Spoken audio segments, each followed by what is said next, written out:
you attack, you get 2 more guys, and then they proceed to rock the socks of your opponents. Yes, no, and their Crocs. And their Glocks. And their... I couldn't think of another one that rhymes. Hey, this is the Commander Cookout Podcast, episode 444. I'm Brando. I'm here with Ryan, and we're going to take a look at a classic modern mid-range deck. Now, hit our theme song!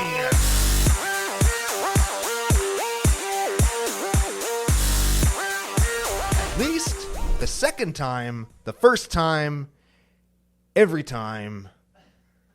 Hey, Ryan, we're back for yet another whirlwind adventure. How you doing? We're back. What is going down? Whole ton is going down. We're recording on a beautiful day here in Saskatoon. We got some stories to tell, some people to thank, a really interesting deck to get into that's an upgrade of a pre-con we talked about a couple of weeks ago, or as we like to call it, 14 and a half sets and 1 Secret Lair Super Drop ago. But before we get to any of that, we have to thank our official business daddies, FusionGamingOnline.com, their source for all your gaming needs. And Pile of Bones Brewing Co. They are the second coolest thing to come out of Regina after our good friend Keel. And they are also the official beer sponsor for CCO Sidewalk Slam Season 2 right here on YouTube. Holy smokes. Did that all in one breath. Yeah, there you go. And piece of podcasting trivia for people. Brando was practicing the intro. And then when he said classic modern mid-range deck, he switched the positions of all the words on the fly, and I was like, whoa, is he going to screw it up? Nailed it. Got it. In the first take, kind of. Yes. Yeah. First enough. Yeah, first enough for what our purposes dictate. Correct. Okay, well, big thanks to the Dufferin Avenue Media Studio Network. Yes, it's always good times being here. There's an arcade machine and a fridge with sodas and beer in it. Candy. Including the stunt beers, which are just strictly here as stunt beers. Yes, sir. Mm-hmm. Yeah, they get paid the big bucks. And there's candies, and there's producers, and it's all very professional. There's even an on-air sign, which is really cool. Yeah, that I replaced the batteries in last week. Yeah, and so it's super bright. Can you... There it is. There it is. You can see it. You would see it if you're watching on YouTube. Which it should be, because they work really hard to make us look good. Yeah, super cool. And I guess big thanks to everybody who I asked on the CCO Discord last week about a little bit of feedback on the longer pre-show last week. Yeah. And the longer pre-shows in general over the last few weeks. And we did another kind of long one. I forgot to ask Gary how long it was. But anybody who likes those, if you want to listen to them in audio format, and I assume that if you want to listen to it in audio format, you're listening to this podcast in audio format. Yeah. Check out the pre-show because we talk Magic, we do giveaways, we got the booster pack game on there where you can win CCO sticker pack. Yeah. Booster pack. What? I said it in the wrong order. CCO sticker pack. Yeah. CCO token pack. Chromium pack of Magic cards. And we did JUND yesterday. Yes, That's what we're doing today. Yes, the JUND deck. JUND deck. That's what you're here for today. We've got Modern Horizons 3 Commander, Disa the Goyfinator, Disa the Restless. I'm going to give her a read. I like Disa the Goyfinator. The Goyfinator. I want my wife to give me a Goyfinator. After we read her, we'll do some podcast business. We'll get straight into the deck tech so we can get straight the hell outside and drink beer because it's 400 degrees in here. Yes. That's the plan. Yes. Is that a good plan?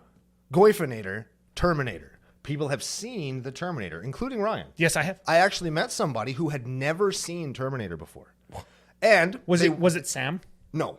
You met 2 people that never seen Terminator? 2 people had never seen Terminator before. And so he watched it for the first time, and he said that the thing that stuck out the most to him about Terminator was like, Arnie has all those iconic lines, right? Get to the chopper! Yeah. And I'll be back comes from Terminator. Yeah. And he was expecting it to be this like epic line in this really serious kind of situation in the movie, right? Yeah. But no, he just like walks up to the cops, and the guy's like, yeah, wait over there on the bench. He goes, I'll be back. And he just drives a cop car through the front of the building. Right? Like it's almost a throwaway line that became this like huge meme for decades after that. Yes. And that was like the big takeaway that he had from the movie. I just thought that was number 1, right? Yep. And then number 2 was Hasta La Vista, baby. Yep. And then number 3, he comes up in an elevator and the elevator ding opens or whatever and he says, I'm back. Hey, here's another piece of trivia. I've seen 4 Terminator movies. What was the 4th one? the number 4, Terminator Salvation with Christian Bale. It's the one where Christian Bale goes off on like the camera guy or whatever. Oh, that one. That's like the prequel one or whatever, where it's set in the future, but like, no, it's a sequel. I don't even know when it fucking happens. Yeah. But it's set in the future. But and it's there's the guy before anything happens, so it's technically a prequel, but in the future. That's like next level shit right there. It's, like That's cool. it's the Terminator that doesn't know he's a Terminator, is what that one's about, right? I suppose. And he's like, I'm human. It's like, bro, like you're literally inside out on a table. You're not human. Yeah. Just you're lying to yourself. Yeah. Okay. Well, Disa the Terminator. Yes. 5/6 human scout for green, red, black, 2. Sick. Whenever a Goyf permanent card is put into your graveyard from anywhere other than the battlefield, put it onto the battlefield. Yeah. Okay, so discard or mill, and we're going to get it. Correct. Great. Whenever one or more creatures you control deal combat damage to a player, create a Tarmogoyf token. Yes. And tell the lovely people in the nation what a Tarmogoyf token is. A Tarmogoyf token is a star+1 creature that is green that has... It gets +1/+1 for each type of card in the graveyard. So creature, sorcery, instant, planeswalker, artifact, enchantment, battle or siege, or the hell it is. Siege. Kindred, whatever they're calling that now. Yeah. And planeswalker. So You said that twice. Okay. So land. There's the other one. So it could be technically a 9/10 for possibly free if you and the other people at the table have jumped through a few hoops. Yep. This deck, spoiler alert, is capable of jumping through all those hoops. If I you're very love lucky. hoops to get Tarmogoyf tokens. TTs, we're going to call I them. love that they took the scariest, most powerful creature that just defined formats for so long and just made him into a shitty creature too. Reduced him to a token. Yep. Reduced him to a TT. Yeah, he's basically a sapperling. Yes. And there are times, hypothetically speaking, where it might lose a fight to a sapperling. I suppose. That is Mind not you, impossible. It probably is, but it might. Okay, It well, could happen. It could TTs and happen to you. hoops. Yeah. That's my favorite. That's my favorite. Let's do some podcasting business, and we're going to jump into the deck. Okay, if somebody rest in pieces you, all of your Tarmogoyfs suck all of a sudden. Oh, yes. It becomes 0/1s. Yes. Somebody cracks removes all graveyards from games. Yep. All your Tarmogoyfs 0/1s. Yep. That's the first piece of business. So if you're not into that, if you didn't want me at my legacy defining $50 price tag, you don't deserve me at my, My 0/1. Yeah, my 10-cent common that you picked up off the floor at the store. I think I said that in the wrong order. Doesn't matter. If you didn't want me at my 10-cent common on the floor, you don't deserve me at my legacy defining $50 non-foil. Yes. Yeah, there it is. There we got there. We did it. Okay, so if you want to see this deck or decks like this that maybe our Patreon supporters play, you can tune into CCO's Curbside Pickup. Oh yeah, that happens 2 days from now for us.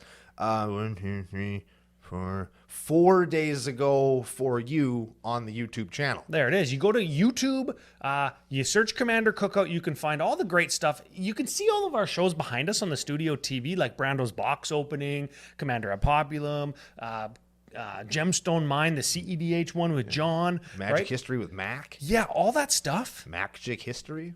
Ooh, Man, where were you guys when I was coming up with...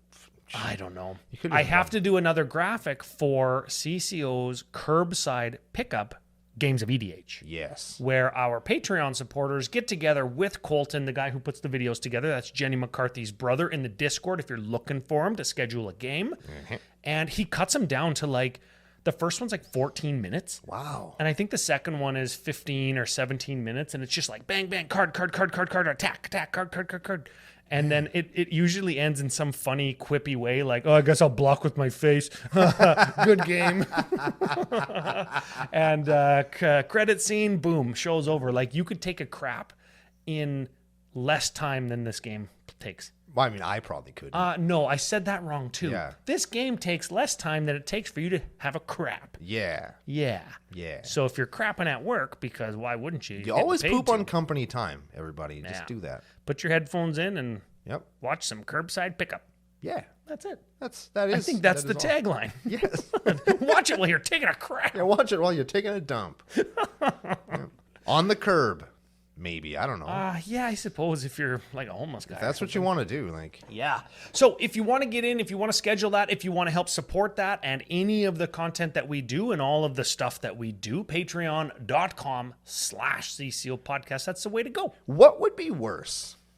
Sitting on like a pail, okay, and pooping into the pail, but like the edge is like kind of rubbing and you got to like not support yourself while you're squatting down. Yeah. Or, do you mean like a 5-gallon bucket? Because you can sit on those. No, like an ice cream pail. Like a pail, yeah, like a bucket that you get like from a tree farm. like a milk bucket that you'd get from like on a dairy farm or something. Yeah, bro, what year is this? Frickin' 1812? Listen, that's as modern as I can get, okay? And then or pooping on a milk crate, because then you can sit all the way down, but you have to be real accurate because you got to make it through the holes. It's like a strainer. Yeah, like which one do you think would be like more terrifying? Like on one hand, you got to do all this like difficult physical work, and like everybody's gonna know what you're doing because you're squatting over a bucket. Whereas with the milk crate, you are like maybe you're just sitting there. They don't know nobody knows what you're doing, but you run the risk of, if your accuracy is not up to snuff, you could end up with a shitty butt. Is this another slimy or dry question like with the Eldrazi's?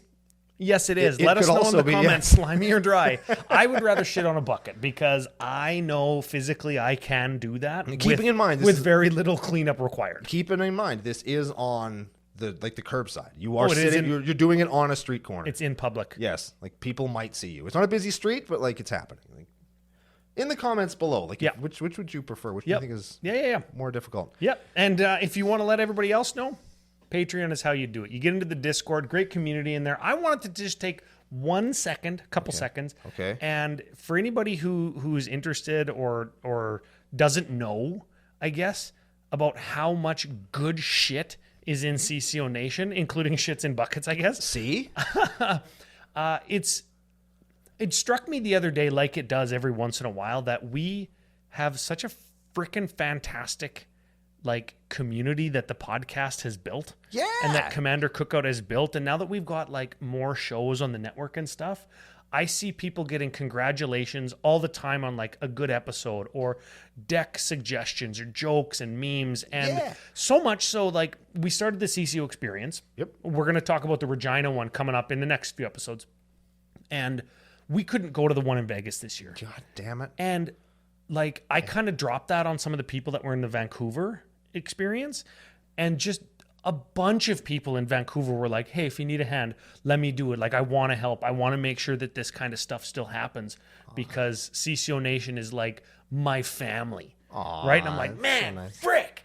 Yep. Super cool. We've built a really great community, and we're happy that you're all part of it. Yeah. Unless you're an asshole, in which case you can stay well, then you're not involved. Like, it's just, we don't have any of those, right? That's true.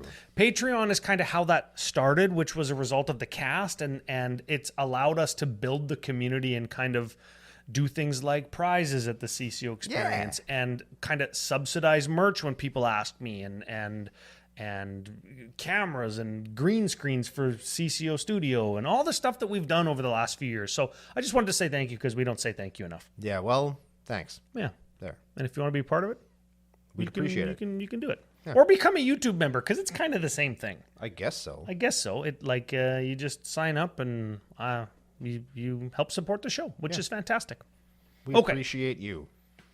So we're talking about this Goyf lady. Yeah, Goyf lady. She's the Goyfinator. She's the what do you call it? The classic JUND. Now, if you've never played against a classic JUND deck, traditionally what they are is it's a red and black and green deck. Yes. That features mostly the most value-laden / best stuff available to the colors to just kind of grind your opponents into the dirt by killing off their stuff cheaply and using your value-laden creatures like Tarmogoyf, which traditionally is like a 4/5 for 2? Yeah. Which is pretty good. Yeah. To just like beat them to death, but it's not like these big swing and hit you for 100. It's like hit you for 7, hit you for 10, hit you for 9, you know? Like a bunch of times in a row. Yeah, just to wear you down while you're not able to get out of the blocks because we're too busy killing your shit. And that's what we have for you here today. I've got a little bit of a summation or a summary of what JUND is, and you kind of covered it there. Like it's very value driven, right? Yes. And it's got Black's win at all cost kind of stratagem, Yep. where I'll pay life for cards, or I'll like sacrifice my stuff to get more of your stuff. Yep. Right? I don't care as long as it hurts you, right? It's got Green's advantages, which is big creatures, mana production, card draw when we talk about Commander, not JUND of old, but in Commander. But now that's a thing. And it's got Red's speed and immediacy. Yeah. It can burn you, it'll hurt you, and if you're at 10, like you could just be dead. Oh yeah. Right? Like with any myriad of red things, right? Mm-hmm. And classic JUND of old really took advantage of, I guess, value. Yep. In terms of like things like Tarmogoyf. It was a 4/5 for 2.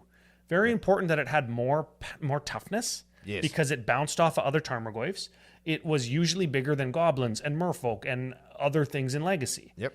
It had value in terms of number of cards deployed while taking away your cards. So it would do like a Bituminous Blast, which is a 4 damage to a creature spell with Cascade. Yep. You'd cascade into a Bloodbraid, which is a 3/2 with haste. Yep. Which would cascade into Blightning. a Blightning or a Lightning Bolt or a Thoughtseize, all effectively doing the same thing, making you discard cards or killing your things. Or a Tarmogoyf. Or a Tarmogoyf, which is better than your creature. Ren and 6. Or what was the other one that was really good for a while? Oh yeah, There Ren was and an- 6 in Legacy. Yeah. There was another. Liliana of the Veil. Yes, was Liliana the other of the one. Veil, because that was another one that you could just put down, gain virtual life if they attacked. It would make them discard, right? Or make them sack their shit. Yeah, make them sack stuff. Yeah.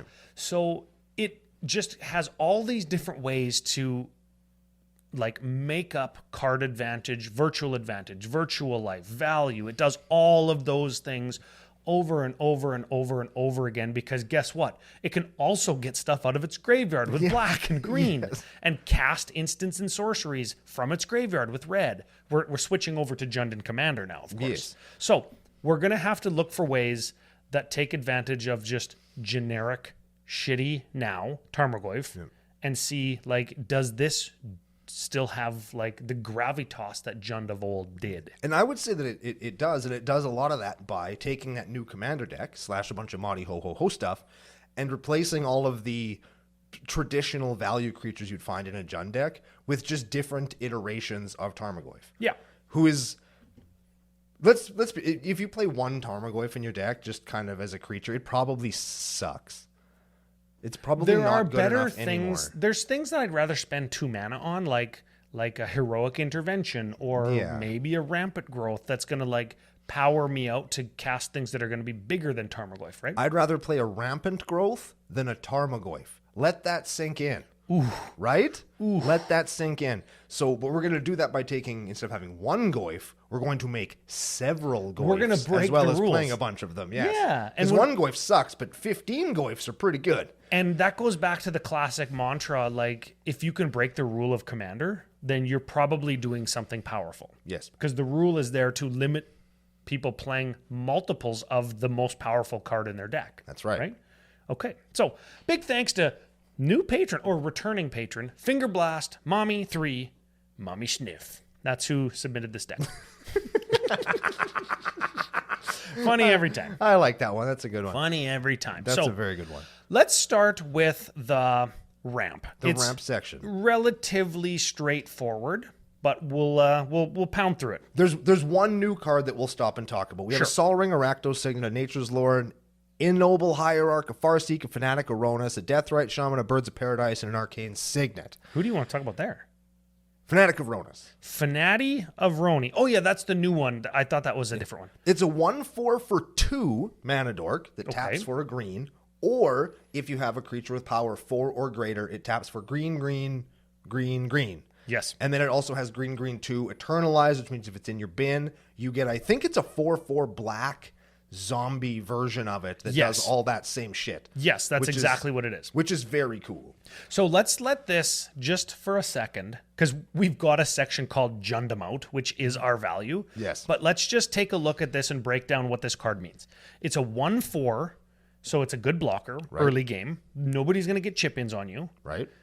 It adds mana like at the same clip that Rampant Growth does, right? 2 Correct. mana to get 1 extra mana. Yep. But late game, it's going to allow you to go over the top by giving you 4 mana. Yeah. Or let's call that mid-game, mid-range. Yep. But late game, if you've just got extra mana kicking around, you can get it back, and now it's a 4/4. Yeah. Like, it does all of those things. If you just really need a 4/4, you can tap this thing for 4, sack it to something, and then use the 4 that you just tapped it for to get it back as a 4/4.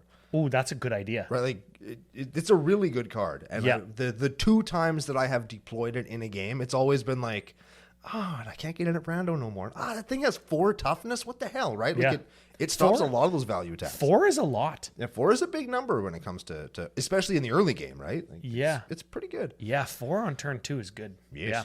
So let's move to removal. And we've got some... Let's do protection first, because Okay. JUND protection has Lightning Greaves, Heroic Intervention, and Deflecting Swat. That is all. Let us move on to removal.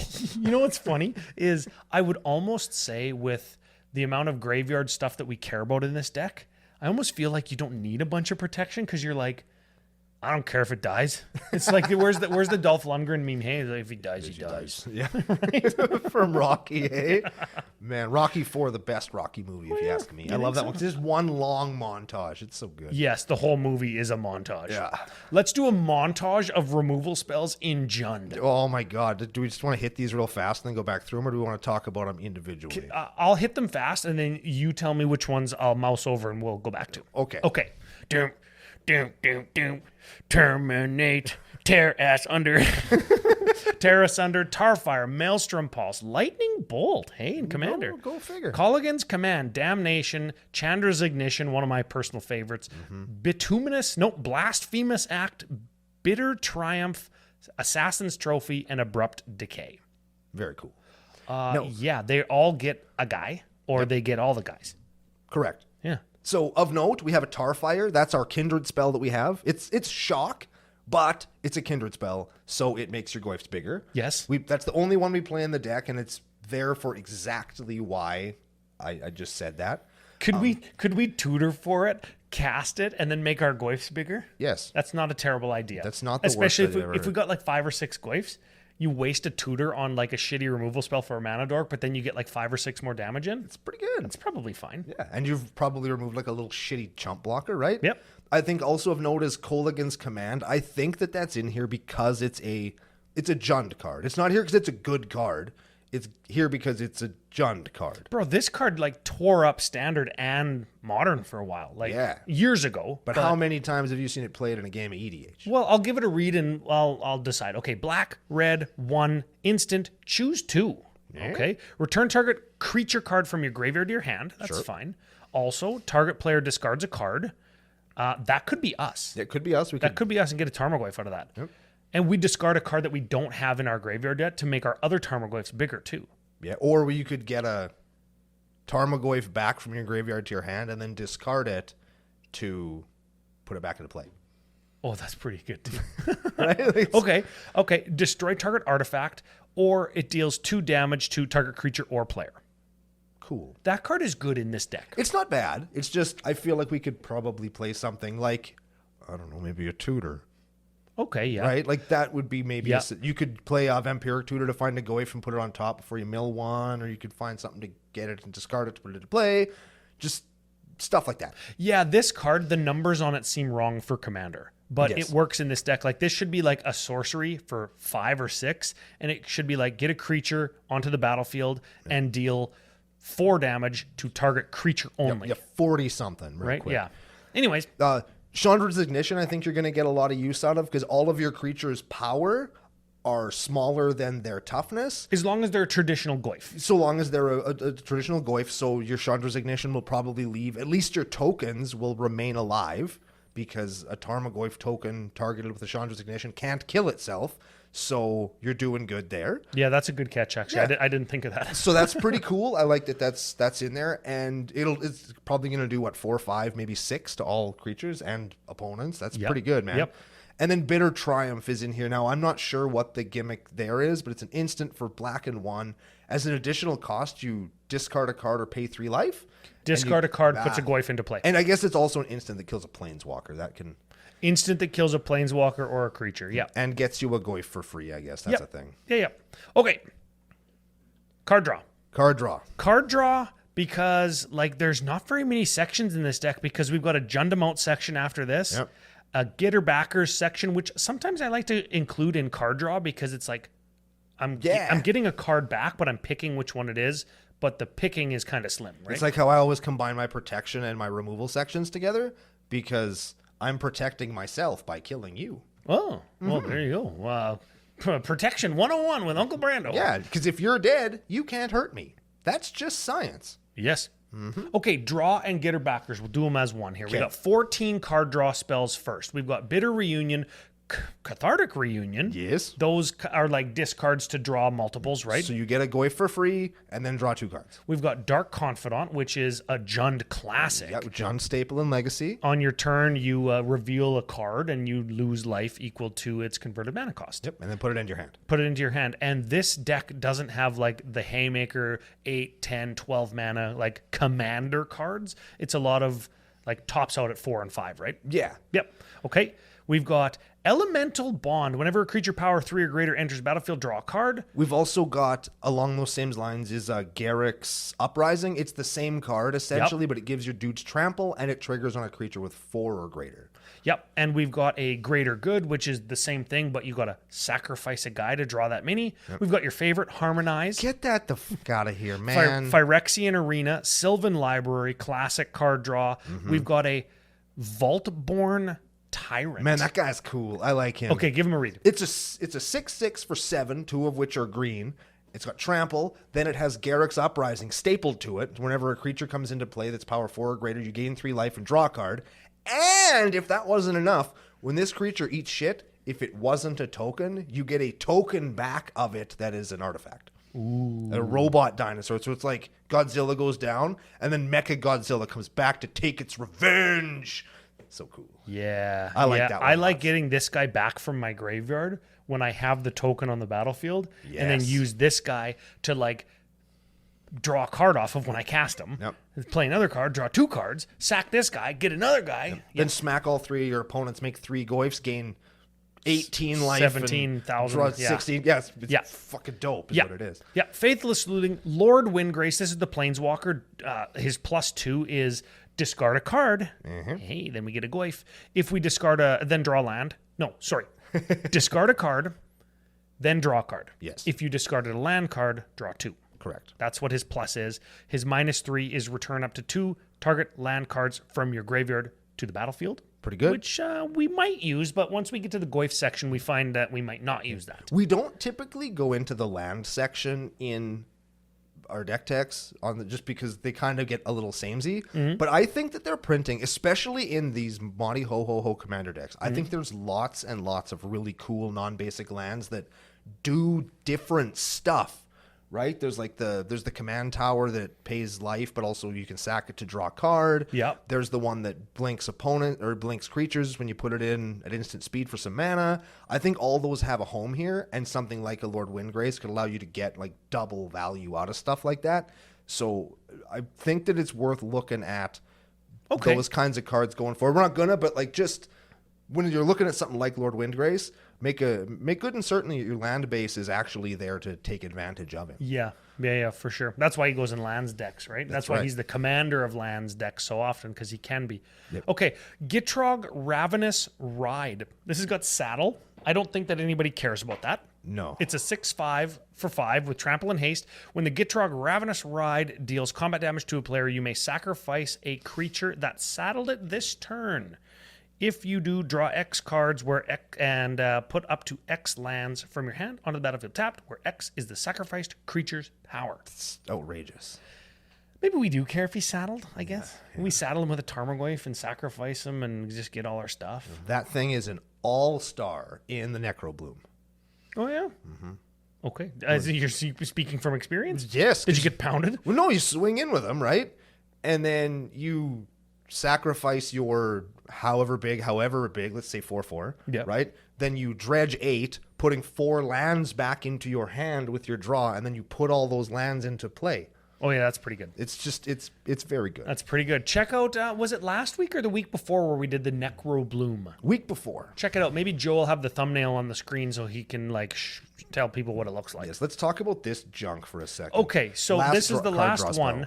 I'm going to bring up I was hoping if I brought up the screen of it. I wish. That it would be the right way, but this is a Invasion of Mercadia, your place. Yep.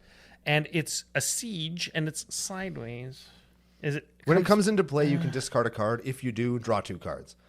That's fine. That's what it does. It's good in here. And why the fuck are you playing battles, man? Because it makes your Goyfs bigger. This is the only time it's okay to play this crap. And when it says discard a card on it in this exact deck. Mm-hmm. Now you flip it over after you defeat the battle. It's got like 4 battle toughness. Yeah. Whatever. A bunch of shit. You can go red to discard a card, create 2 1/1 blue and red elementals. Creatures you control get +1/+0 and gain haste until end of turn. Sure. Yeah, sure. It also says discard a card on it. And I think that's just important because we are going to draw a bunch of cards with the really recursive type of draw we have in here. Yeah. Draw when creatures enter, mass draw with greater good, flashback draw with faithless looting, wind grace repeatable, Phyrexian Arena, Sylvan Library. We're going to draw a lot of cards. Yes. So to be able to discard them kind of at will, I think is going to be very important in this deck. Yes. Okay. Not too bad. Let's talk about some getter backers. Getter backers. Balagad Recovery. It's a getter backer and a land on the back. Yes. Another battle. Another fucking battle. Battle for Chandalar. Not even the good one, which is Battle for Ikoria, right? Correct. When it comes into play, you return up to 3 permanent cards from your graveyard to your hand. So it's like recycle for recycle's mana cost, but then... recover. Recover, yes. And then you got to attack it to do 4 damage to it, to put it in your bin to make your Goyfs bigger. I don't mind that. Balls. What does it flip over into? I don't know. Let's find out. An enchantment that says, at the beginning of your upkeep, you may put a permanent card from your graveyard, hand, onto the battlefield. Okay, that's pretty good. That's pretty good. That's all right. It's pretty good. I don't hate that. I don't hate that. How many battle toughness? 4. 4. That's fine. Goyf will kill it. And then a 6. This card from Monty Ho Ho Ho, actually expensive. Very good card. Okay, give it a read. It is a 2/4 for green 2 with reach. Whenever it attacks, you mill 3 cards. Then you may put a land from among the milled cards into your hand. And it gives all the permanents that aren't lands in your graveyard retrace, which means you can discard a land from your hand that 6 probably just got you, and then you can pay the mana cost of said spell and play it. Cast it from your graveyard. And notably, retrace does not exile that card from your graveyard after it's cast. Much important. Goes back to your graveyard, so like you could chain spells over and over again if you had the land in your hand. Yes. How do you feel about, check this out, and this is a very JUND way of thinking. Can you imagine on turn 2 going Fanatic of Ronus, 4 toughness, remember? Right. And adds a mana. Turn 3 going 6, 4 toughness, and doing the mill and stuff. And you have reach now and 8 toughness. And because your Fanatic of Ronus gave you a mana, you're ahead on curve by 1 turn. You could go turn 4, Disa the Restless, 6 toughness. You could have frickin' like 14 toughness on turn 4. And then nobody's getting through that. And on turn 4, you might still have some people who have just been ramping up or like getting themselves set up so they ain't got no blocks. So you can get in for value to get Goyfs, which will get you even more toughness. More toughness because Goyfs have a lot of toughness. Yes. Okay, so Speaking of Goyfs. the section that everybody's been waiting for, is it JUND out or is it Goyfs? It's probably Goyfs. And we can hit these pretty quick because like we're playing all of them, I think, except for Terravor for whatever reason. Come on. Yeah, I'm not sure why we're not playing Terravor. That's the best one. I know. So I'm not sure why that one's not here. Finger Blast Mommy 3. Explain yourself. You're going to get blasted. You're playing Magnivore and not... Maybe it's a meta thing. I don't know. I don't think so. You're probably... Guy wants lands in his graveyard. He's playing 6. Like, Terravor is a 3-drop star power and toughness equal to lands in all graveyards. Yeah. Trust me, that thing's a 10/10 like all the frickin' time. It's big. How many fetches is he playing? 1, 2, 3. He's playing all the fetches. He's playing lots. He's playing every fetch that he can play. And there's more fetches that you could play if you want to. And it doesn't even hurt you, and it just makes your Terravor even more better. Yeah. Let's go here. Tarmogoyf Nest. This is a good one. I like that. I like this one. So it's an enchantment for green 2. Goes on a land. You pay Tarmogoyf, which is green 1, and tap the land, and you make a Tarmogoyf. No way. Simple. Totally not what I thought you were going to say. What did you think I was going to say? I don't know. It was a joke. I was being sarcastic. Oh, well, I missed that and shut up about it. You fucking guy. Yeah, I'm never sarcastic ever. I can't even tell because you don't understand how sarcasm works. Yeah, it's not my strong suit. Yeah, like you're not very good at it. I'm the sarcastic one. Oh, yeah? Yes. Ask anyone. They'll tell you. Oh. Yeah. Ryan's the business one who's short. I'm the sarcastic one who's tall. That's what everybody says. I feel like you're the one that's the liar. Well, no, look at us on the internet. I am physically higher up And than you are at this point. And it's totally because my body is higher up when standing than yours is. I suppose you're right. Right? And if you're watching on YouTube, you'd know that. Tarmogoyf is the next card. We've already talked about what it does. Yep. Pyrogoyf is the next one. It has power and toughness equal. It has Tarmogoyf. And whenever it or another Lurgoyf creature come into play under your control, that creature deals damage equal to its power to whatever you want. Well, that's a good card. So that's very good. Whenever Pyrogoyf, so itself is going to like ETB and deal some amount of damage. Yes. So it's going to flame tongue Kavu them, Yes. except it's a better creature probably. Yep. And whenever any other Lurgoyf enters. Yes. Because Lurgoyf is the creature type of Tarmogoyfs. Yes. That includes the tokens that are made by our commander also. That card's freaking good. Yes, it's a very good card. That's one of the best cards in the deck, I think. It probably Because is. it just represents how many Tarmogoyfs you think you make in a game. Like Lurgoyfs in general, the Tarmogoyf tokens and the creatures that we're playing, which total, 10. Because one of them is an artifact. Well, this game ain't breaking no land speed records, so I would suggest... Think we're going to make 10 Tarmogoyfs in a game? We'd probably get around 9 or 10. This 'cause you guy got lots of represents like freaking 30 or 40 damage over the course of a game, probably. on one card? Yeah. And it's all removal spells, probably. Yeah. Like you're probably just shooting creatures because I don't really care to shoot you for 3 and then 4. When I can punch you in the face for 8, why would I shoot you for 3? Yeah, if I can do that 10 times in a row, but like Well, yeah. we're not trying to combo with the deck, right? Yeah. Though with this card we could. We probably could I try. suppose. I'm going to draw my whole hand. Or, no. Oh, I got it. Okay. Okay. I got it. Okay. Okay. Hit me. Glimpse the unthinkable. Oh, Draw baby. half my deck. Now, Glimpse the Unthinkable is mill 10. Frick. Glimpse And the... it's blue. no, what's the one where I exile half my shit and I draw half my library? I don't know. Something the Abyss. Peer into the Abyss. Okay. Peer into the Abyss. Yep. Draw half my library. Deal. Lose half my life. Absolutely. Don't care. No. I got my Pyrogoyf in play. Yes. Yeah? Yeah. Okay. Pass the turn. Discard the hand size. Discard like every single Goyf in my deck. Yeah. And then Disa is going to make like 10 guys. Yeah. And they're all going to be huge because guess what? I just discarded every single card type. And you're going to take 100. Plus, you're going to get all the incidental Goyfs that are coming in. So, like, all your lands and all your creatures and all that other shit. Oh, yeah. That's a good one. Sounds like a combo. No. We Okay. found it. Found it. Polygoyf is the next one. It has Tarmogoyf and Trample and Myriad. So that also works really good with our Pyrogoyf because you attack, you get 2 more guys, and then they proceed to rock the socks of your opponents. Yes, no, and their Crocs.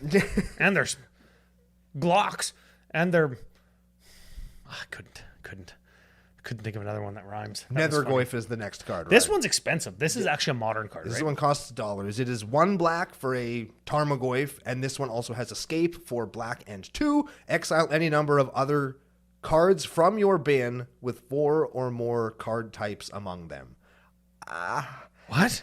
Yeah. That's a weird escape. So you kind of have to make your Goyf smaller to play it from the bin. I'm not sure if that's the strat, really, but it's here. But it allows you to get them back. And it's a Goyf for 1. And if I've got 2 lands, 2 sorceries, 2 creatures, and 2 instants, or whatever, in my graveyard, I'll just sacrifice one of these, one of these, one of these, one of these, and the Goyf will be the exact same size, and I have them back. That's true. And I guess you can... Anything that your opponents have, you can remove from yourself. To like, if they have a fetch land in their bin, you can take one of your lands out with impunity. Because it's not just your graveyard that these things care about. Yes. Oh, man. And look at his badass self. Hey, look at he's muscly. He's got a big face. He looks like the Predator, kind of, but with bigger teeth. Yeah. like from Predator. Bigger teeth than Do those Predator? things have a name? The Predators? The alien from Predator, does it have a name? I feel like they do. If you know in the comments, let me know. Because I really do feel like they've probably named those either in the comics or in the books somewhere. I think they're called... I'm sure they've got a name. I think they're called slivers from M14. Yeah. Got there. Oh, damn. And then we have Necrogoyf. Its power and toughness are equal to the number of creatures in all graveyards, so a little bit different. And at the beginning of each player's upkeep, that player discards a card. So we can be discarding our Goyfs into play, which is pretty sick, or discarding cards that makes our Goyfs bigger. Yep. It also has Madness, black, 1. So if you discard this and you don't have your commander, you can go black, 1 and put it into play. Yeah, that's like an insurance. Yes. This guy comes with like an insurance policy. Correct. And 4 toughness. Like static 4 doesn't have like star +1, which I'm not sure how I feel about that. As like a completionist or like a Goyf apologist? I don't know. A Goyf advocate? There it is. Yeah, sure. Yeah. That's weird. I don't know. He probably still beats ass. He's from a Modern Horizons set. He's probably good. Mortivore, Magnivore, they are both the same. They cost black 2 or red 2, and their power and toughness. Mortivore is creatures in all graveyards. Magnivore is instants and sorceries in all graveyards, and he has haste. And I think can you regenerate Mortivore, or does it have... Oh, no. Magnivore is number of sorcery cards in all graveyards. Oh, it's just sorceries. Oh. Maybe the blue one must be instants then, hey? Is there a blue one? I think there is. Blue Goyf? I'm sure there is. Blue Goyf. I don't think there is. I think there is. Well, editor Joel make us look like dummies and put it on the screen if there is. Well, that'll make me look smart, though, because I think there is. Oh, but you're not just smart enough to know that there is one, not smart enough to confirm or know what it's called. Correct. Okay, good. Yes. Well, those are 2 more Goyfs. Yes. Then we've got Lurgoyf. like classic from Ice Age. Yes. Straight up. Yes. Lurgoyf. And this guy's a star +1, like classic. Power and toughness, each equal to the number of cards in all graveyards. Nope. Creature cards. Creature cards and toughness. Oh, +1, yeah. Yes. So it's got the Goyf star +1, and then it has creature equals the star. And of course, Mortivore is creatures in graveyards. Yes. The red one is sorceries. The green one is creatures. Yeah. Barrow-Goyf. This is a death touch lifelinking Goyf for 3. And which one that makes it bigger? And then whenever it deals combat damage to a player, you may mill that many cards. If you do, you may put a creature card from among them into your hand. You may. So instead of doing that, we'll put it into play if we got Disa. Correct. That's pretty good. Or if it's a Bob, you'll put it into your hand. Bob is Dark Confidant. Yeah. So that's a pretty good card. Look at his big stupid face. Yeah, he has a really ridiculous face. We just talked about how badass looking like Necrogoyf and Nethergoyf, Mortivore, all those were cool. And then Barrow-Goyf's just like, hey guys. He's like, hey guys, I'm here too. I have this huge mouth. Hey guys, I just got my braces taken off. You should buy me a beer. And they're like, nah, Barrow-Goyf, get out of here. And get out of here, man. You're weirding me out. You ain't got no eyeballs. And your teeth are too big, even though they're straight and very clean. We're going to need you to leave.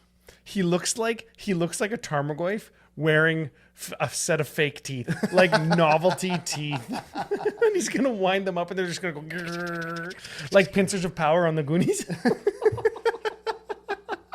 The last Goyf is Altar of the Goyf. It's an artifact for 5. Whenever a creature you control attacks alone, it gets +X until end of turn, where X is the number of card types among cards in all graveyards, and Lurgoyf creatures you control have trample. Oh. And it is a typal card? Kindred card. So if you mill this with Disa in play, it will come into play.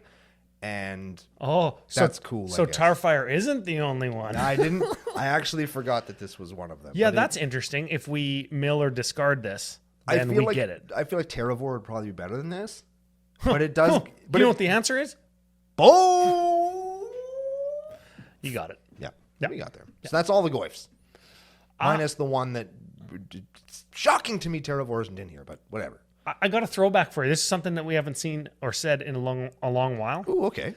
Of these Tarmogoyf creature suite, I would say sweet. Ah, sweet of creatures, yes. Oh, sweet. A sweet of creatures. Our last suite, JUND them out. Now, there's some classics in here. We've got 12 cards, And I kind of want to go from least powerful to most powerful, but I can't order that in my head very good. So I'm going to start with Brawn. And this is just, if you have a forest and it's in your graveyard because you discarded it, your creatures have trample. Sick. So we can attack with it, we can chump with it, we can do whatever we want with it because we want it to die. Yep. We can discard it to get a Goyf, we can, like, whatever, right? And then our guys have trample. So it's kind of like a finisher enabler. Yes. Yeah, okay. Makes us go. We have a Deuthi Voidwalker. I think is it a CDH card at this point? And I think it's probably in modern versions of this deck, I would imagine. It's pretty good. It's for black. Straight up. It is just black for a 3/2 with shadow, which means it can only be blocked or block things with shadow. If a card would be put into an opponent's graveyard from anywhere, exile it with a counter on it. Now that's a little bit of a non-bow, but it's still pretty dope. And then you can tap and sack it, choose an exiled card an opponent controls with a void counter on it. You can play it this turn for free. I got it. Cut this card, put a Terravor in. Boom. There it is. Deck is much more powerful now. Yeah, that one was for free. Yes. Okay. Inquisition of Kozilek. Very bad card in Commander. But it says target player reveals their hand. Yes. We could pick ourselves, and this is sort of like a Elvish Piper for Tarmogoyf. I suppose. Yes. Or if we top deck it and like our opponent's got one card in hand. Sure. Well, mind you, if they have one card in hand, it's probably like it's probably a land. No, it's probably like frickin' Expropriate or Time Stretch or something if it's turn 10. And this has to be a card that they discard with converted mana cost 3 or less. Yeah. I wonder why this isn't like a Thoughtseize. There is also Thoughtseize. Oh yeah, because there is a Thoughtseize. We're also playing Thoughtseize. Okay. These are like classic Jund cards, which is pretty cool. Yeah. This one's in here because it says target player. And it's a classic Jund card. Cletus. Yeah. Trader of Get. This foil version that we're playing in this deck is approximately 50% of what it would have cost to play this not 3 months ago, but it got a cool reprint in a secret lair, and now it's a more affordable card. There you go. It's a 3/4 with lifelink for black 2. It also has kind of a non-bow, because when your bro's creatures eat shit, you will make a zombie by removing their creature from the game instead of putting it into the bin. You can also pay black 2, sack another vampire or zombie, put 2+1/+1 counters on him. Cletus. Do you think that's why they reprinted him in the cowboy set? It's Cletus is coming in a cowboy hat. I'll bet you that's what it was. I hope so. I'll bet you that's why. I hope that's the reason. Me too. Okay. Oh, another Jund classic. Oh, yeah. Okay, Liliana of the Veil. My not my favorite Liliana art. Everybody's like, oh, this one's so hard. Yeah, Liliana simp. It's the Flipwalker that is the... If you're looking at just straight up sexy Lilianas, it's the back half of the flip over one. But from Commander Black. Yeah. Well, did we just agree on something? Yeah. Oh, okay. Yeah. +1, each player discards a card. Boom. That gets us a Goyf. Great. -2, target player sacks a creature. We sacrifice a worthless token. They probably sacrifice something good. No, that's target player sacrifices a creature. Oh, lol. Yeah, it's not even... Mind you, it could be us. Could be us if there was no creatures in any graveyards and we just needed our Tarmogoyf to be bigger. If we desperately need that brawn in the bin. Yeah. Yeah. Ooh, yeah, that's actually good. Yeah. Okay, and then -6 is like separate all permanents and destroy a bunch of shit. But Choice of Damnation. We don't care about that. Yeah. Ragavan, Nimble Pilferer. Hell yeah. This is a Jund guy. Like, he attacks, he makes a treasure token. You can cast their top card of their library. This could kind of go in the Mana Rock section or the ramp section. Probably. Because that treasure, like, it's pretty important. Don't you think? Yes. Yeah. Yes, it helps lots. Ragavan's such a good card. He pays off like late game too, right? Like, that's why people are like, no, he's value, no, he's card draw, no, he's this or that. But really, like, I look at him as a ramp because if I see him on turn 1, I want to get like my chip-ins and I want to make the treasure token. Yep. Yeah. Okay. Rhythm of the Wild. You like this one. I love this card. It's an enchantment for red, green, 1. Creatures you control can't be countered. Pretty good. And non-token creatures you control have riot. So when they come into play, you can either put a +1/+1 counter on them, or you can give them haste. You know what I like about that card? Everything. Is the card itself is great, but you know what? If I'm making myself discard and just activating or triggering an ability on my commander, my Goyfs can't be countered anyways. And that feels very Jund to me, doesn't it? Right. That's just like another way that I'm shutting off cards in your deck. another way for me to gain virtual card advantage on you, because everything that says counter target spell in your hand just doesn't work. And make you feel like this. If you're watching on YouTube, you'll be able to see. But you feel like this playing against a JUND deck. That's how you feel. It's demoralizing. Scoos! Scavenging Ooze is a 2/2 for 2. You can pay in green and remove a card from a graveyard. If it's a creature, it gets +1/+1 and you gain a life. Yeah. Cool ass card. See this foil Scavenging Ooze? Yep. See the price of it? Yep. 69 cents? That's right. Nice.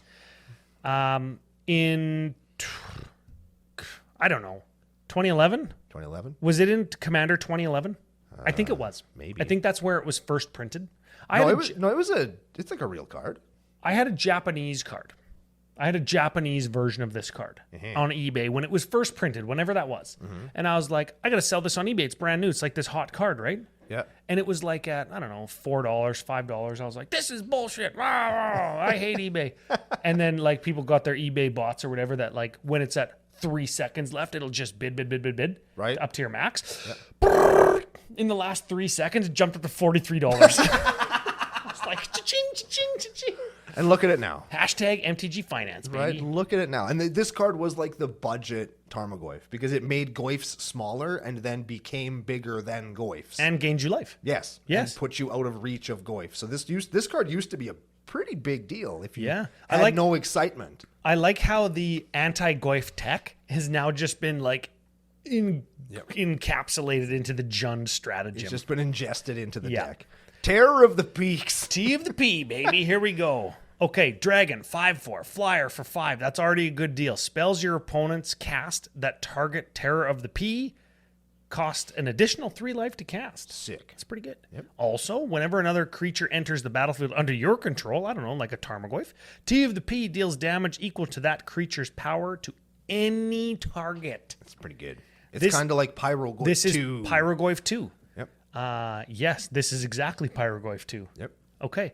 I wonder if when we were reading Pyrogoyf, people are like, oh, it's just Terror of the Peaks, guys. It's not that good. Well, it turns out Terror of the Peaks is in this deck, and Terror of the Peaks is fucking good. Yeah, it's strange that. Hey, dang. Yeah. Can't say I've never lost to that card. We have the Thoughtseize that we were talking about earlier. That discards a card. We have another classic JUND card. I appreciate this one so much. Yeah, I knew you'd like this one. Both because I have like the funny Instagram one that I could play if I ever wanted to build this deck, and because this was the card that got JUND like on even footing with whatever the control deck was in the meta at the time JUND first happened.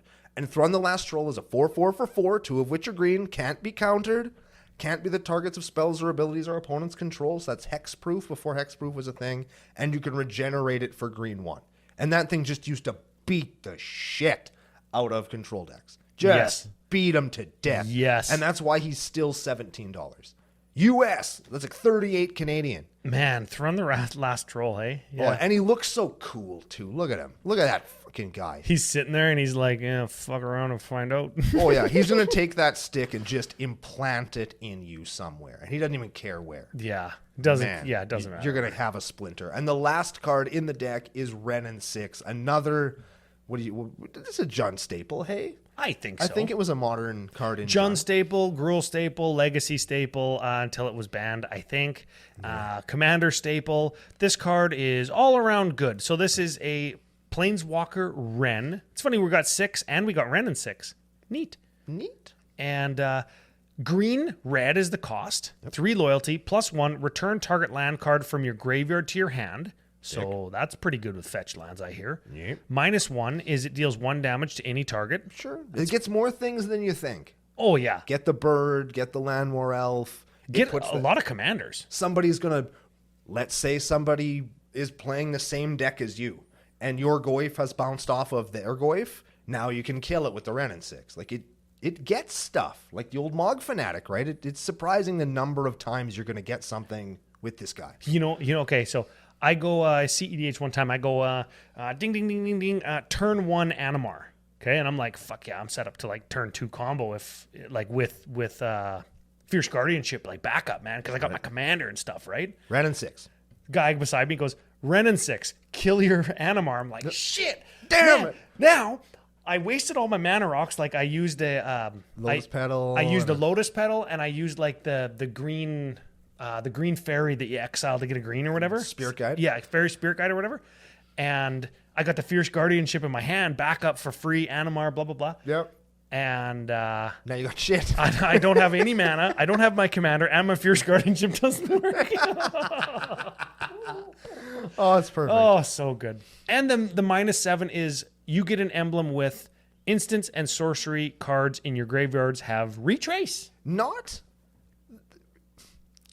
I've gotten that emblem twice in Commander, and honestly, I've always kind of been unimpressed with it. But that's me personally as a Brando, and I don't play the most instants and sorceries in my decks. Yeah, you play that card for the land, and because it incidentally gets stuff. Yes. Yeah. Okay, so that's the deck. And that's why it's $4,000 if you want the ugliest fucking card I've ever seen. Ran in 6? Yep. Oh. Because remember they had that Secret Lair ugly as hell with the red borders? Mm-hmm. Some of them in very rare versions had a Renin 6 that had this red border and this just, in my opinion, really ugly art on it. And that card is many dollars.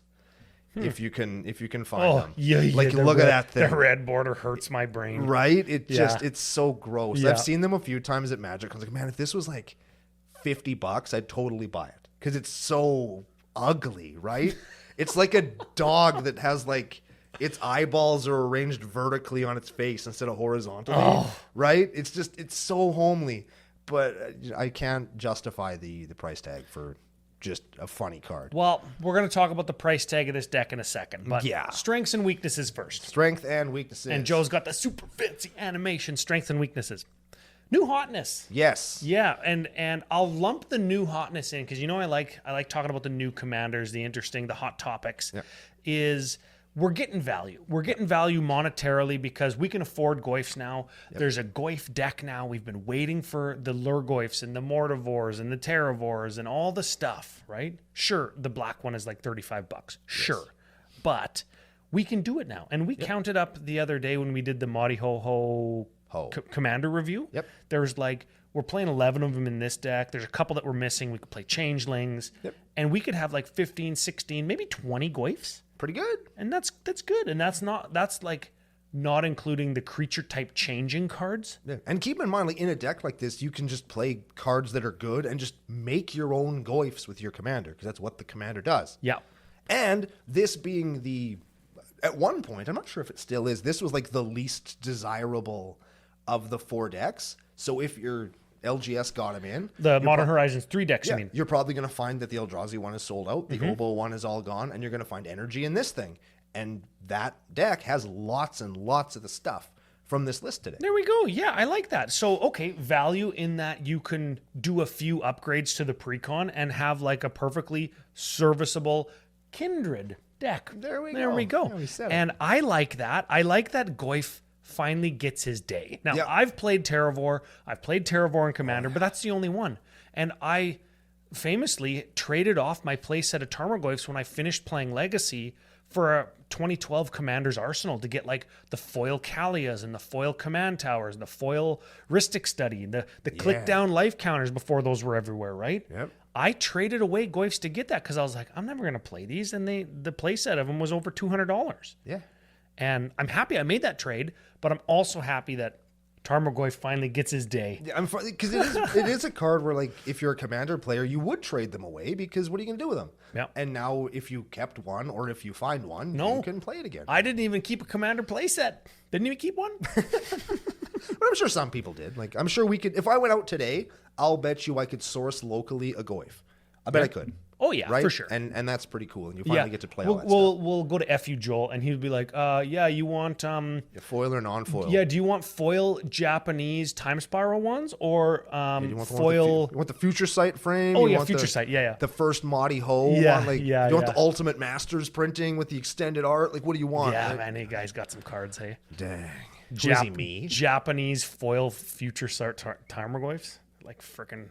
thousands of dollars. There are lots of money. But that's for collector purposes, not for power purposes. Yes. Okay, weaknesses. I wanted to ask you, JUND player. Oh, that's me. JUND player guy. Yeah. Does this stack of 100 cards have enough jam for the late game? I think it does. You think? Because you've disrupted their early and mid game enough.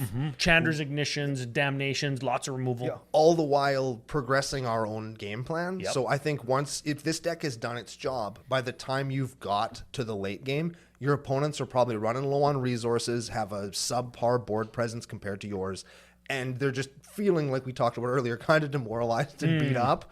And then you're just going to just keep on that pressure. The deck is consistent enough that it's going to be able to apply pressure to people and just break them. Yeah, you're gonna like wrath the board enough that they're gonna be, hellbent or maybe 1 or 2 cards per turn, right? And you're gonna be like, oh, I guess I'll make another 6/5 or 5/6. Yep. I guess I'll make another 6/7, like each turn, right? Yep. Okay, so late game 6/7 doesn't sound very good, but if nobody has anything, 6/7 is gonna over a few turns when I still have lots of removal in my hand, gonna get you there. Because 6 is a bigger number than 1. So might not be a lot of weakness, though it doesn't have a ton of top end. Like there's no Ulamogs, there's no 2020s, there's no huge stuff like that. If it hasn't performed the way that you want it to, and hasn't, like if there's one guy who just hasn't had their game plan disrupted to a degree, they're probably gonna, their top end is going to be way higher than yours. Okay, Way so higher watch than out for yours. that. Yes. And that would be my next question or potential weakness. Are Goyfs as a creature type or this deck, is it strong enough for modern Commander? I'm going to... Or do you have to play the mid-range JUND deck of old? Do you have to play it more like a control deck that just incrementally gains value until you see an opening and then Alpha Strike? Yes. That's is it. what you got to do. Because, no, they're not. And that's not a play style that everybody likes. Even if they're bigger than the other creatures on the field, the fact is there's other types of creatures that are more plentiful or bigger or more value laden or have better abilities. Like if you were to hold the Goyfs up to dinosaurs, the dinosaurs are going to stomp them flat in one attack, period. Right? So you've got to have that kind of grindy mindset. The rest of the deck backing the Goyfs up are what make Goyfs good. Yes, and the value that you can glean over the course of a game with your commander and all of those incremental advantages. Yeah, okay. Okay, so I guess the weakness there is the top end might not be there, and to account for that top end, you have to play closer to the control side of that spectrum, and not everybody likes that. And I'm gonna throw this out there. I've been thinking about this over the time I've been looking at this deck list. People don't like playing against stacks. No, that's the truth. But for the most part, here's a thing to put in your crotch. Chew it a little bit. Stacks is very upfront with what it's doing. Oh yeah, it's like, listen here, fucker. No untapping for you. No drawing cards for you. You don't do nothing. You sit there and you shut up. JUND kind of does that too, but very kind of behind the veil where it's like, okay, I'm going to do this and this and this. It's like, yeah, fuck you. I'm going to kill that, discard a card, eat my shit. You're hellbent. I'm going to attack you for 6. Right? And I think that can put off certain people who are there for a particular experience. I got you. It's like playing a mono blue deck, except cooler because it's JUND. It's like your rookie season in the NHL. You get drafted, you get called up, you're playing in the show now. Yep. And it's like, I was the best hockey player in my draft class, right? I was the first rounder. Yeah. And then you just get pounded in the NHL. Everybody's bigger, everybody's faster, everybody's tougher, everybody shoots harder, right? Everybody's you. Yeah, except they have more experience than you, right? Exactly. That's JUND. And you play a whole season and you're like, okay, I made it.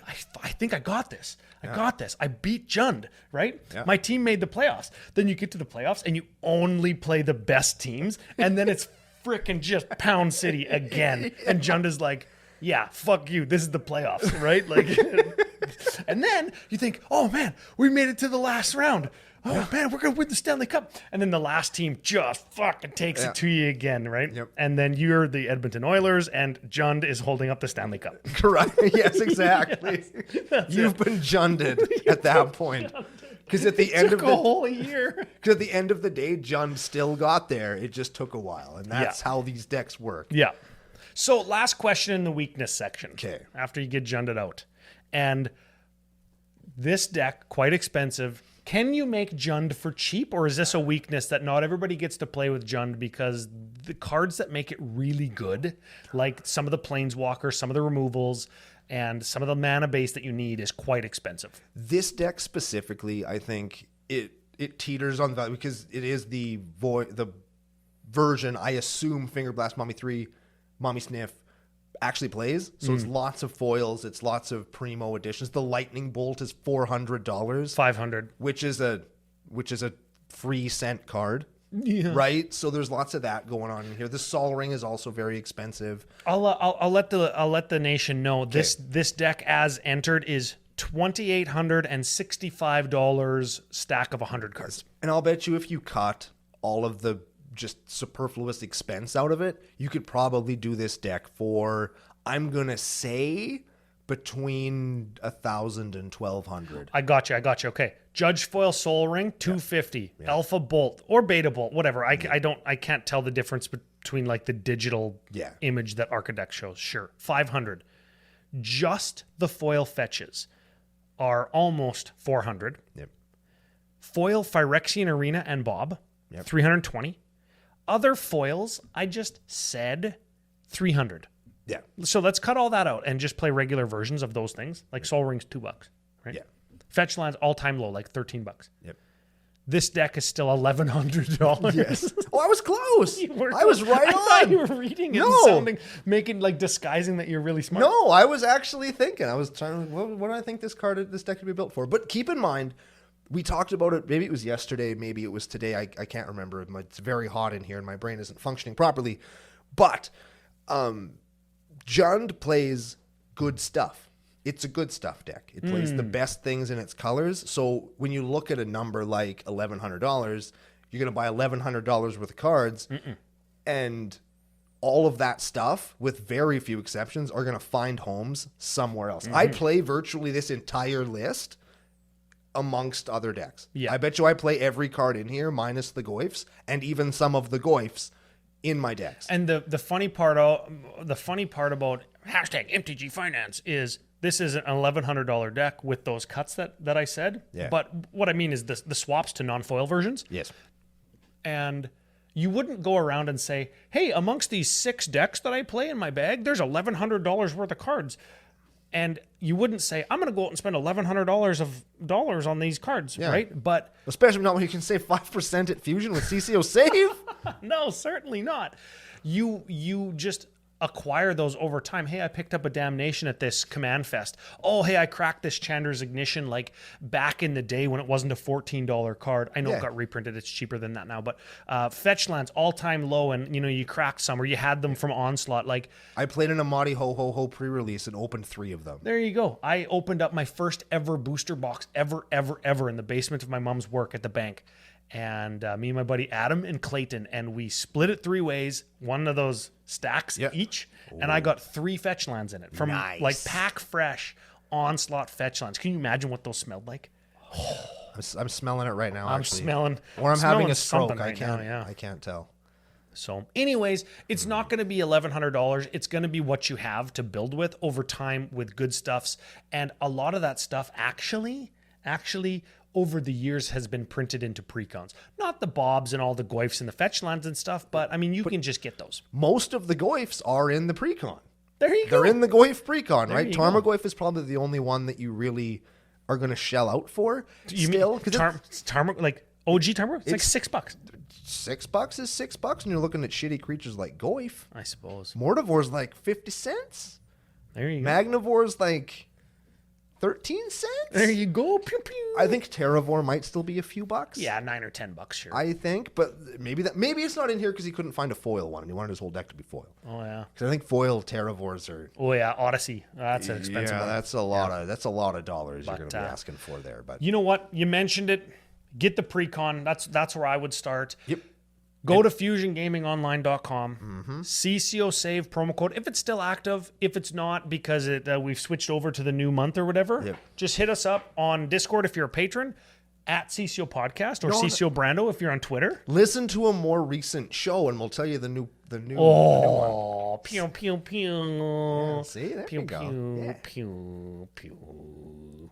Or CCO perks if you're going to spend maybe enough money to get 2 precons. There you go. Yeah, Well, I mean, CCO the Mighty Ho Ho Ho Ho precons are pretty expensive. So if you buy that and a couple upgrades for the deck, you there you probably go. hit 100 Canadian dollars. That's like 65 cents Yeah. US, right? Like you probably find that in your couch. Yes, sir. Man, Final thought of the day. JUND, Goyf's, CCO Nation, what? it's great to see a deck that I used to have a very affectionate part of my heart for that got away from me and became a cultural phenomenon, kind of. You know, it's a Yeah. mainstay in so many formats. It's nice to see it brought back in classic JUND format right here in Commander. This is a deck that I think if somebody else built this, I would ask to borrow it and play it. Ooh. I really would. Like, I don't think I'll go out and build this myself, but damned if I don't want to shuffle these cards together and play them or see them played in an LGS.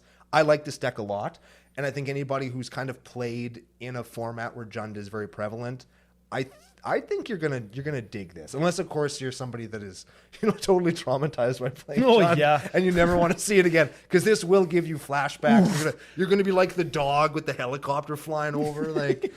Right, the guy at the grocery store trying to get toilet paper, but the frickin' aisle is barren, right? Like, Yeah. You're gonna have that going on. But this deck is really cool, and I'm really glad we got to talk about it on the show today. Yeah. If you have Mighty Ho Ho lists, keep them coming. We're gonna kind of ignore Assassin's Creed as far as deck goes, and we got to jam in some more sweet decks before Bloomburrow. The crazier, the better.